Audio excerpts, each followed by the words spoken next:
नमस्कार दोस्तों, राजस्थान जीके में आपका हार्दिक स्वागत, अभिनंदन, आदाब, खैर मकतब है।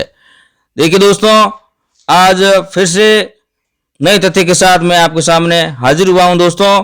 तो गणेश्वर सभ्यता के बारे में बात करने जा रहा हूं।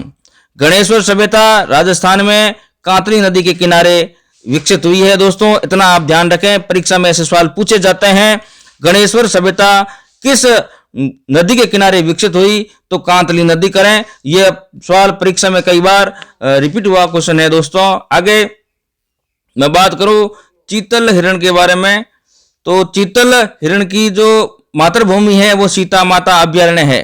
चीतल की मातृभूमि माना जाता है सीता माता अभ्यारण्य। यह भी सवाल कई बार परीक्षा में आया हुआ है। आगे मैं बात करूं दोस्तों जनधन योजना के बारे में। जो प्रधानमंत्री जनधन योजना है, इसकी घोषणा 15 अगस्त 2014 में हुई थी। बहुत अच्छा क्वेश्चन है और इसका शुभारंभ है 28 अगस्त 2014 को हुआ। वेरी मोस्ट क्वेश्चन है। यह योजना का सवाल राजस्थान जीके में पूछा जा सकता है। अभी तृतीय श्रेणी भर्ती परीक्षा जो फरवरी में आयोजित होनी है, उसमें ऐसे सवाल पूछे जाएंगे। प्रधानमंत्री जनधन योजना का घोषणा कब हुई थी? 15 अगस्त 2014 को, और इसका शुभारंभ हुआ था 28 अगस्त 2014 को। इतना आप ध्यान रखें। आगे मैं खेजड़ी वृक्ष के बारे में बात करूं दोस्तों। खेजड़ी का वैज्ञानिक नाम पर्सोपिस सिनेरिया है। ये कई बार सवाल पूछा गया है। खेजड़ी का वैज्ञानिक नाम पर्सोपिस सिनेरिया। खेजड़ी को जांटी भी कहते हैं और खेजड़ी को सिमी भी कहते हैं, है ना। खेजड़ी के फल लगने वाले को सांगरी कहते हैं और खेजड़ी के जो फूल लगते हैं उसको मिमजर कहते हैं। इतना आप ध्यान रखें दोस्तों। आगे मैं बात करूं नौलखा स्मृति वन के बारे में। नौलखा स्मृति वन झालावाड़ में शुरू किया गया है। नौलखा स्मृति वन झालावाड़ में शुरू किया गया दोस्तों। इतना आप ध्यान रखें, परीक्षा में आने लायक सवाल है।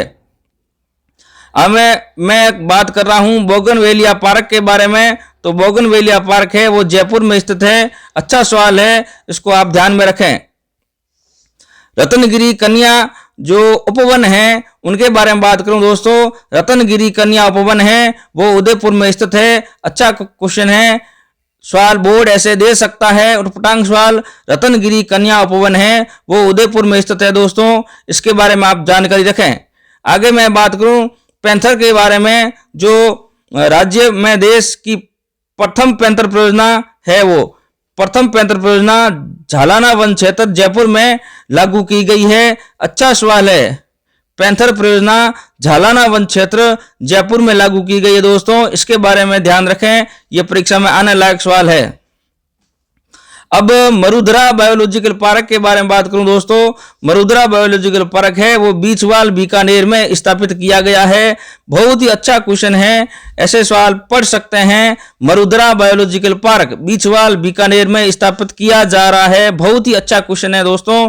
तृतीय श्रेणी अध्यापक भर्ती परीक्षा में राजस्थान जीके एक मेन पार्ट होगा जो मेरिट का आकलन करेगा दोस्तों। राजस्थान जीके को जितना पढ़े उतना आप पढ़िए। मरुधरा बायोलॉजिकल पार्क है वो बीचवाल बीकानेर में स्थित है।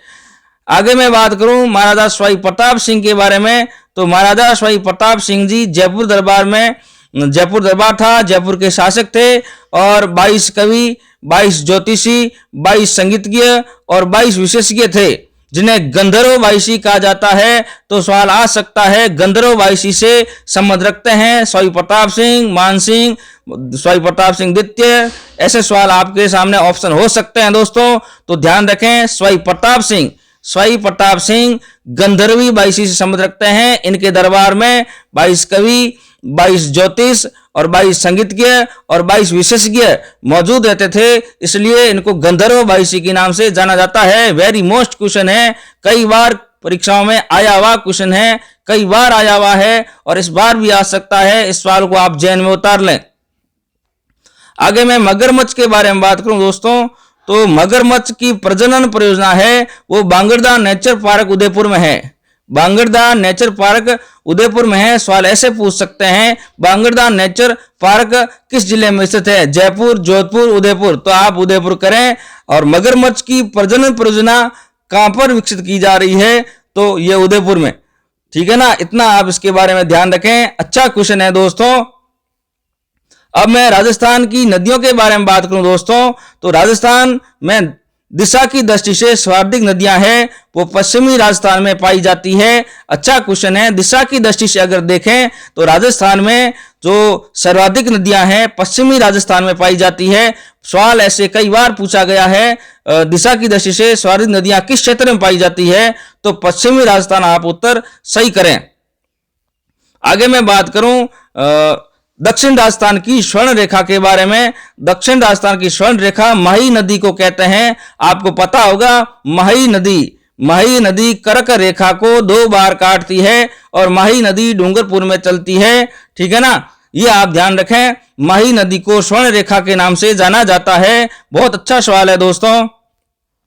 अब मैं गैब सागर की बात करूं दोस्तों, गैब सागर डूंगरपुर में स्थित है। गैब सागर एक झील है, वो डूंगरपुर में स्थित है। इस झील के किनारे भव्य महल है, बहुत ही सुंदर झील है। आप ध्यान रखें, गैब सागर डूंगरपुर में स्थित है। बहुत अच्छा सवाल है और ये सवाल कई बार परीक्षा में आया हुआ सवाल है दोस्तों। अच्छा क्वेश्चन है, इस बार भी परीक्षा में पढ़ सकता है, तो इस सवाल को आप जेन में उतार लें। आज इतना ही दोस्तों, कल मैं फिर नए तथ्य के साथ आपके सामने हाजिर होऊंगा। इस चैनल को आप ज्यादा से ज्यादा शेयर करें, लाइक करें, कमेंट करें। हाँ, बरवड़ एकेडमी पर हिंदी साहित्य के इतिहास, काव्य शास्त्र, हिंदी शिक्षण विद्या और हिंदी व्याकरण की कक्षाएं संचालित है। मेरे साथी जो केवीएस, पीजीटी, टीजीटी एवं RPSC second grade, first grade की तैयारी कर रहे हैं तो जरूर बरौड़ एकेडमी को विजिट करें। मैं आपका हार्दिक स्वागत करूंगा, अभिनंदन करूंगा। धन्यवाद। आज इतना ही, नेक्स्ट कक्षा में और मिलूंगा। धन्यवाद।